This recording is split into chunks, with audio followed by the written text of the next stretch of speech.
When my sister-in-law shredded our pool and my husband ignored my pain, I turned her cruelty into my own quiet revenge and rebuilt my world my way. I never imagined a simple text could feel like a punch to the gut. My name is Emma Rubenstein. I'm 34 years old and I live in Chicago, Illinois. It's midsummer, bright sun, sticky sidewalks, the kind of afternoon that should feel light. Instead, my fingers tremble over my phone. I'm tapping out a polite request to my sister-in-law, Claire. Hey Claire, hope you're doing well. I'm planning a quick camping trip this weekend with the kids. Would you mind if we borrowed your 2-person tent? I'd bring it right back Sunday afternoon. Thanks so much. I hit send, then lean back on the porch swing, trying to imagine the quiet of a lake under mosquito-whispered pines. 30 seconds later, my phone buzzes. OMG, you wanna go roughing it now? You and your floral sundress. Nice try freeloading off the family again. Maybe try actually learning how to camp before you drag the kids into the woods. The emojis sting like hot embers. I blink at the screen, picturing last July's birthday bash, Claire's daughter shrieking as she cannonballed into our pool, pink flamingo floaties bobbing. I'd spent 2 days scrubbing chlorine rings off the tile, burning my shoulders under the sun, and not once had I complained. I sit up and swipe to show the message to my husband, Mark, who's watering the rose bushes nearby. He glances at my phone, eyebrows raised.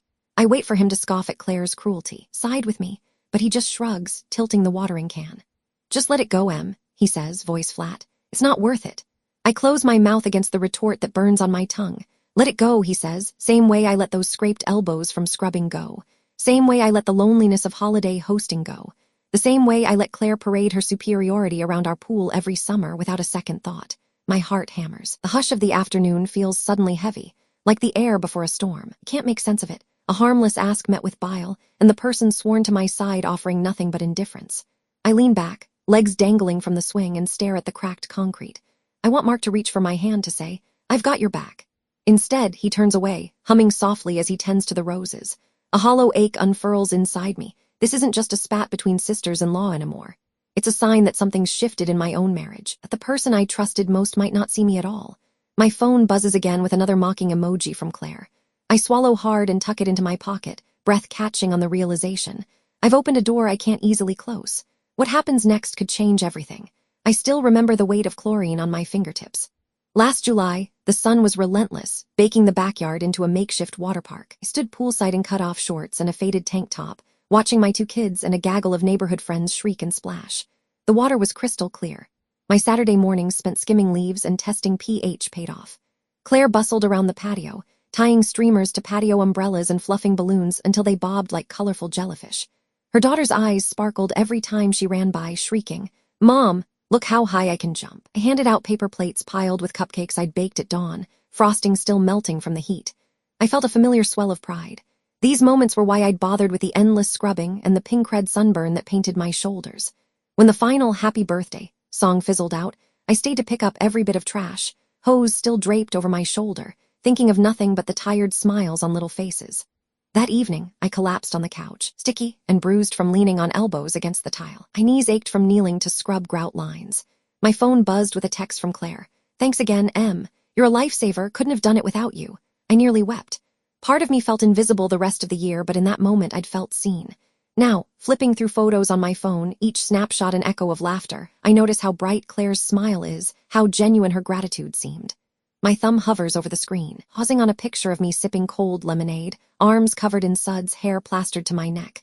That day felt like proof of family. Today it feels like a cruel memory. Mark notices the faraway look in my eyes. He glances up from his work email and murmurs, You did it willingly, Emma.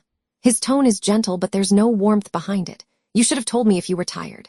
He turns back to his laptop, fingers tapping keys that feel miles away from me. I stare at his retreating back and force a nod, but inside, my jaw clenches tight enough to taste metal. Every scraped elbow, every aching muscle, everything I carried for them now feels like weight I shouldn't have borne alone. My generosity, once something I wore like a badge of honor, feels like brittle glass I used to build someone else's happiness.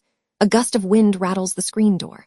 My finger drags across the last photo, Claire's beaming face, my bruised arms in the background.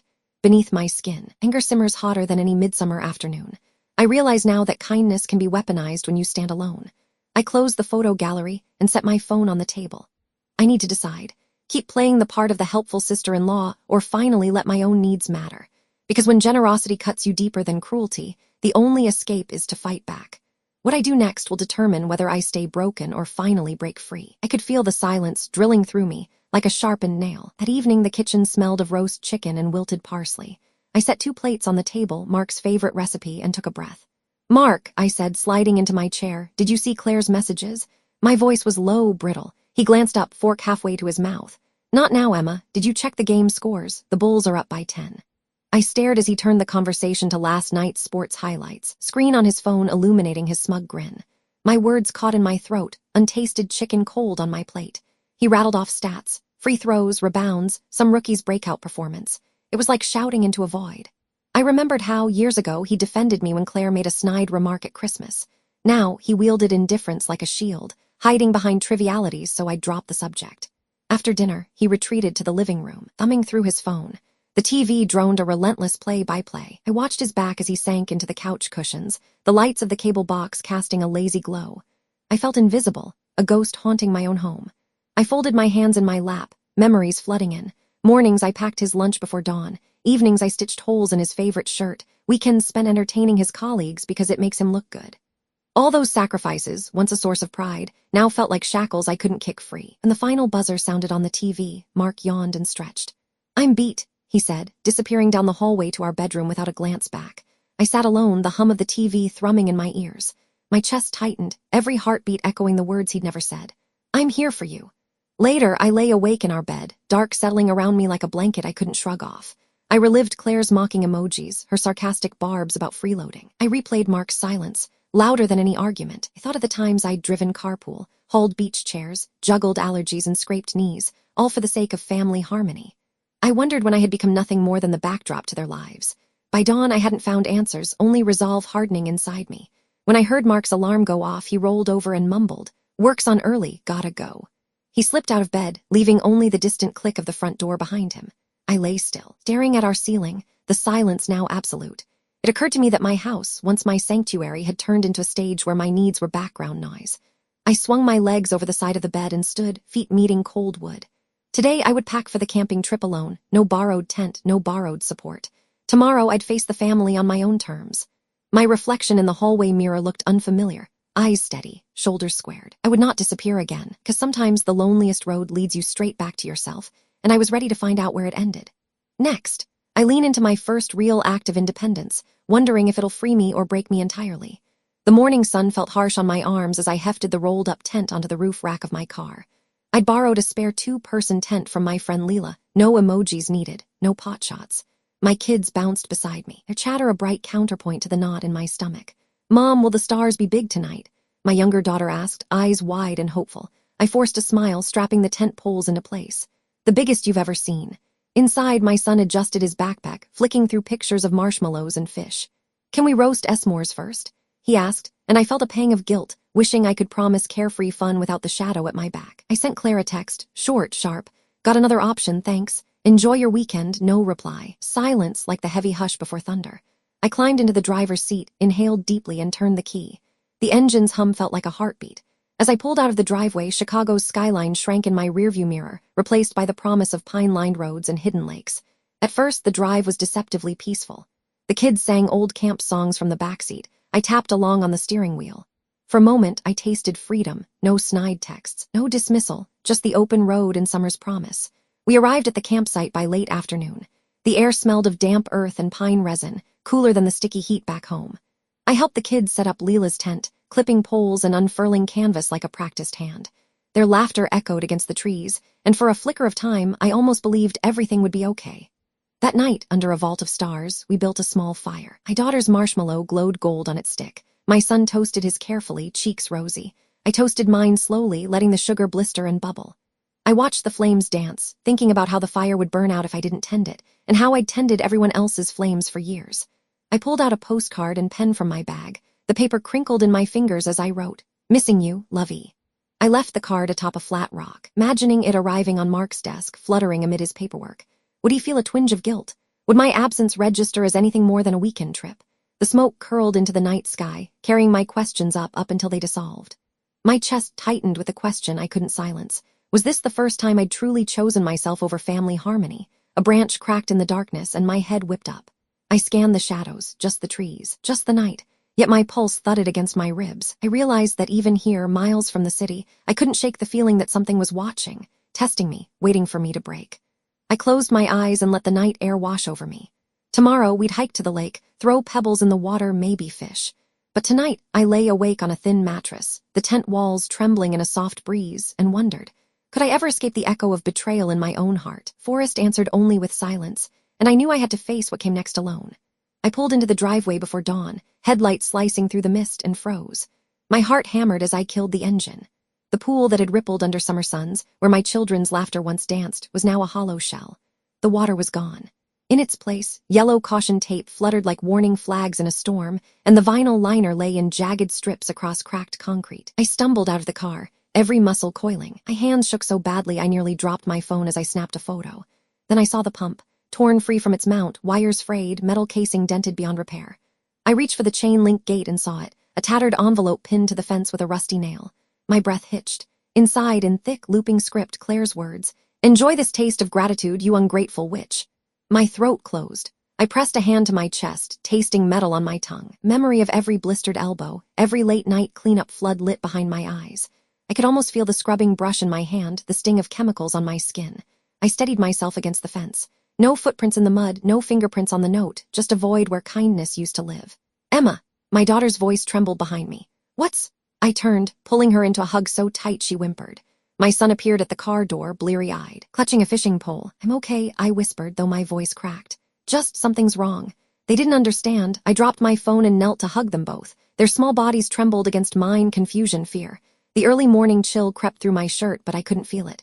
I stood and brushed dirt from my jeans, forcing a calm I didn't feel. "Stay in the car," I told them softly. "I need to check something." They obeyed, clustering together in the front seat as I circled the pool. I photographed every shred of liner, every snapped wire, the jagged edges of the pump cradle. My chest constricted with each click, that note the word which felt like acid in my veins. Claire had turned my home into a crime scene, my sanctuary into evidence of my supposed ingratitude. I texted Mark 3 words, "It's done." My thumbs hovered before I pressed send. No emojis, no pleading, just the truth. The sun rose higher, painting the scene in cruel clarity. I closed my eyes and drew in a shuddering breath. I'd known there would be a reckoning, but I never imagined it would start with my blood on the concrete. I jogged back to the car and opened the glove box, pulling out the postcard I'd left at camp. "Missing you, Love E." I crumpled the memory of it in my fist. My children's faces flickered through the windshield, trusting, frightened, and something inside me snapped into focus. Protection, not forgiveness. Retribution, not reconciliation. I slid into the driver's seat and turned the key. The engine roared to life. I drove past the shattered liner, past the silent pump, and toward the first call I would make. Because some betrayals demand more than words, and I was just beginning to settle the score. I didn't dial 911. Instead, I sat at my kitchen table with my laptop open, the glow of the screen harsh in the morning light. I'd already texted Mark. "It's done." Now, I had to build a case he couldn't ignore. First, I uploaded the photos of the shredded liner, the mangled pump, the cruel note, each image labeled by date and time, to a private folder in my cloud drive. I titled it Rubenstein Property Damage. Then I drafted an email to Mark's HR department. Subject, confidential, documented harassment and property damage body. "Mark, I'm sharing documentation of repeated harassment from your sister Claire. Insulting messages, culminating in severe vandalism of our pool. I've included all evidence in the shared folder. Please advise on next steps for workplace mediation." "Emma," I paused, fingertip hovering over send. I pictured Mark's face when HR called him in, the awkward whispers behind his back as colleagues asked, "Are you okay?" My finger pressed down. Next, I pulled up the Homeowners Association website and filled out the online complaint form. Under Nature of Violation, I selected Property Damaged by Neighbor. In the description box, I wrote, "On June 13, 2025, Claire Henderson willfully destroyed the vinyl liner and water pump of my in-ground pool and left a threatening note labeling me an ungrateful witch. I request an immediate investigation and fines per HOA guidelines." I attached 2 photos and clicked Submit. Then came the neighborhood newsletter. I logged into the editor portal and wrote a brief, formal announcement. Community advisory. The Rubenstein residents, 421 Maple Avenue, experienced malicious property damage overnight. Local authorities and the HOA have been notified. Residents are reminded to secure personal property and report suspicious activity. A formal statement from the homeowner will follow. I scheduled it to post that afternoon. By noon, I'd copied every text exchange with Claire, her mocking emojis, her taunts, and pasted them into a PDF labeled Unwanted Harassment. I created a watermark, Confidential. I sent that to the HOA board members and to my email distribution list for the neighborhood watch. Every step felt surgical, precise. No tears, no outbursts, just cold, clear documentation. I imagined Claire reading the newsletter, her cheeks flushing crimson as neighbors whispered. I imagined Mark in the HR office, apologizing into a phone, realizing his passivity had empowered this. That evening, I made tea, chamomile, my mother's recipe, letting the steam rise in gentle coils. I carried my mug out to the ruined pool deck. The gray concrete felt rough under my slippers. The torn liner sagged at the edges like discarded fabric. Yellow caution tape still fluttered in the breeze. I settled into a plastic lawn chair, legs crossed, and raised the cup to my lips. The tea was warm, soothing. Behind me, my children played in the sprinkler fountain I'd rigged on the other side of the yard. Safe, functional. Theirs alone. They laughed and chased rainbows in the spray, oblivious to the drama around them. I took a slow sip. The leaves unfurled on my tongue, and for the first time in weeks, my mind was clear. I wasn't the woman who let insults slide anymore. I wasn't the wife who stayed silent while her husband shrugged. I was someone who could fight back without raising a hand. Across the street, a car slowed as neighbors drove by. I lifted my chin, met their eyes with a steady gaze. They looked away quickly, brows furrowed. The ripple of gossip had begun. I finished my tea, set the cup on an empty table beside me, and let the sun dip lower. The horizon burned pink, the same fire. It felt inside when I realized kindness could be twisted into cruelty. Tomorrow, Claire would wake to HOA fines. Mark would walk into an HR meeting, and I would watch them both confront the consequences of their choices. I folded my hands in my lap and leaned back, breathing in the scent of damp earth and distant pines I'd tasted on that camping trip. My pulse was calm. My heart was steady. For the first time, I felt the quiet power of someone who refuses to be invisible. Someone who knows how to use silence as a weapon and isn't afraid to wait for it to strike. I stepped into the Hendersons' backyard and felt every head swivel. The summer block party was in full swing, grill smoke curling into a lazy haze, kids darting between folding chairs, neighbors clustered around picnic tables. I heard my name whispered before I saw anyone. HOA newsletter had done its job. Claire stood by the table of potato salad and cold drinks, apron stained with mustard. Her mouth opened, closed, like a fish flopping out of water. She didn't meet my eyes. My pulse ticked calmly in my ears as I walked across the lawn, heels clicking on the concrete. Mark was there too, leaning against a folding chair, arms crossed, jaw clenched. He looked at me, guilt written plain in the lines around his eyes. He mouthed, "I'm sorry," but his voice was gone. Words felt thin on his lips, as if they'd been haunted out of him by embarrassment. I nodded once, curt, and turned to face Claire.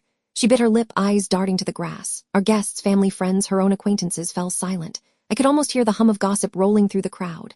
Claire's voice came, small and brittle. "Emma, I didn't mean," I held up a hand. The scrape of folding chairs and the crackle of the grill faded away. "Claire," I said evenly, "I read your apology to the HOA. I'm glad you finally understand what gratitude means."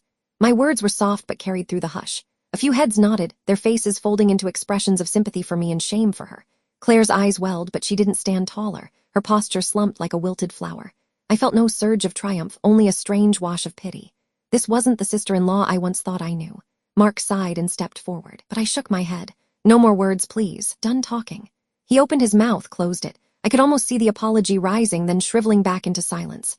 I glanced at the table where Claire's husband stood, shifting from foot to foot. He looked caught between loyalty and embarrassment, the HOA fine probably still fresh in his mind. A few neighbors exchanged awkward smiles, unsure whether to turn away or offer a consoling nod. I took a slow breath and let it out. My shoulders felt light. I raised my chin, the afternoon sun warming my face.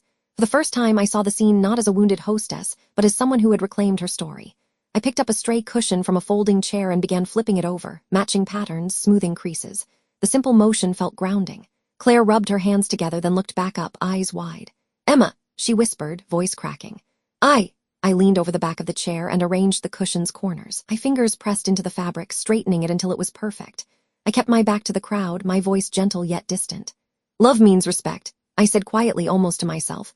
Then I stood and walked toward the house, each step measured, dignified. Behind me, I heard Claire's sob catch in her throat. I didn't turn. I didn't look back. In the sudden lull, the neighbors shifted, the party resumed, quiet chatter, the crackle of charcoal, but something had changed. I felt their eyes on the gates as I crossed the threshold, a boundary drawn. Inside, I leaned against the door frame, arms folded. I watched them out the window, the family I once belonged to, now circling the wreckage of what we'd been. They had learned the price of betrayal.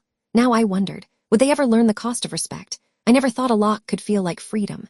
Weeks have passed. The sting of the block party's silence still hums in my veins. But today, I'm installing a new gate lock on the pool fence. My fingers twist the screwdriver, securing the hinges until the metal click sounds solid and final. I step back and hang the little bronze plaque I ordered online. Use at your own risk beneath it, my initials, E.R. And the date, no one else's. Inside the house, divorce papers lie neatly on the kitchen island. I signed them yesterday. Mark's regret arrived too late. His signature will come on the dotted line Friday. I've already packed away the mementos of our life together. His old concert tees, the framed ticket stubs, the photo of our first camping trip stacked in boxes by the front door. My chest feels lighter with each sealed carton. In the backyard, the pool pump hums softly, water spiraling in a fresh, gleaming basin. The HOA fines have been paid, by Claire's husband, reluctantly, and the liner repaired. My children shriek as they cannonball into the water, their joy unburdened by family drama. They're the reason I rebuilt this place as my sanctuary, not theirs. I walk to the chaise lounge at the pool's edge, the sun French kissing the water's surface. The plaque catches the light, its words feel like a promise. I run a hand through my hair and pull out my phone. I thumb a final message to Claire. Love means respect. Goodbye. I pause before hitting send, breathing in the midday warmth. Then I tap send and let the message fly, no need to watch for her reply. My daughter swims over, water droplets cascading from her hair. Mom, she pants, can you push me? Her grin is all innocence and trust. I smile and give her a gentle shove, and she giggles as she skims the water's surface. My son climbs out next, dripping and triumphant with a pool noodle in hand.